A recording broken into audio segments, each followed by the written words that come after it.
വിത്തുകളും ഉണ്ട്. ഒരുപാട് തെറ്റിദ്ധാരണകളും അതുപോലെ ശരിയായ ധാരണകളും ഇനി അതുപോലെ തന്നെയുള്ള കുറേ സംശയങ്ങളും കാര്യങ്ങളൊക്കെ എല്ലാവരിലും ഉണ്ടാവാറുണ്ട്.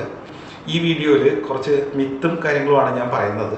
അപ്പോൾ ബേസിക് ആയിട്ടുള്ളൊരു മിത്ത് എന്താണെന്ന് വെച്ച് കഴിഞ്ഞാൽ, നമ്മൾക്ക് ഇന്ന കോഴ്സ് പഠിച്ചാൽ അവിടെ ജോലി ഗ്യാരണ്ടിയാണ്, ഇന്ന കോഴ്സ് പഠിച്ചാൽ കാര്യമില്ല എന്നുള്ള രീതിയിൽ കുറച്ച് തെറ്റിദ്ധാരണ പൊതുവെ ഈ വിദേശ വിദ്യാഭ്യാസം നോക്കുന്ന സ്റ്റുഡൻസിൻ്റെ ഉള്ളിലുണ്ട്.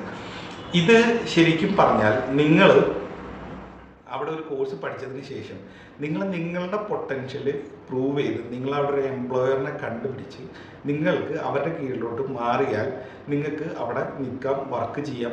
അടുത്ത ഒരു തെറ്റിദ്ധാരണ ഉള്ളത് നമ്മളുടെ നാട്ടിൽ കോമൺ ആയിട്ടുള്ളൊരു സംഭവമാണ്. നമ്മൾ പഠിച്ചുകൊണ്ട് ഇരിക്കുന്ന സമയത്ത് നമ്മൾ വർക്ക് ചെയ്യുമ്പോൾ നമ്മളുടെ എല്ലാ എക്സ്പെൻസസും നമുക്ക് അവിടെ മീറ്റ് ചെയ്യാൻ പറ്റും എന്നുള്ളത് ഒരു കാര്യമാണ്. നമുക്ക് അത്യാവശ്യം പൈസ സേവ് ചെയ്യാം പഠിത്തം കഴിയുമ്പോഴും എന്നുള്ളത് അത് വേറൊരു തെറ്റിദ്ധാരണയാണ്. കാരണം നിങ്ങൾ മിക്കവാറും രാജ്യങ്ങളിലേക്ക് 50% ഓഫ് ട്യൂഷൻ ഫീസ് മാത്രം അടച്ചിട്ടാണ് പോകുന്നത്.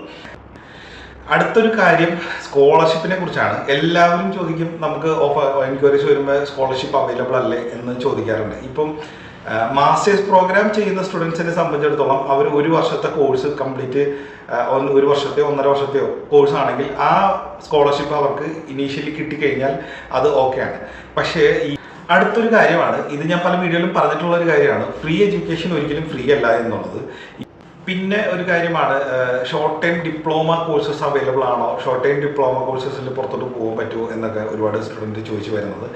ഈ short time diploma courses international സ്റ്റുഡൻസിന് അവൈലബിൾ അല്ല എന്നുള്ളതാണ്. ഇനി വേറൊരു മെയിൻ റീസൺ ആണ്, നമ്മൾ അവിടെ പഠിക്കുന്നത് വളരെ വലിയ റിസ്ക് എടുക്കണോ എന്നൊക്കെ പലരും ചോദിക്കാറുണ്ട്.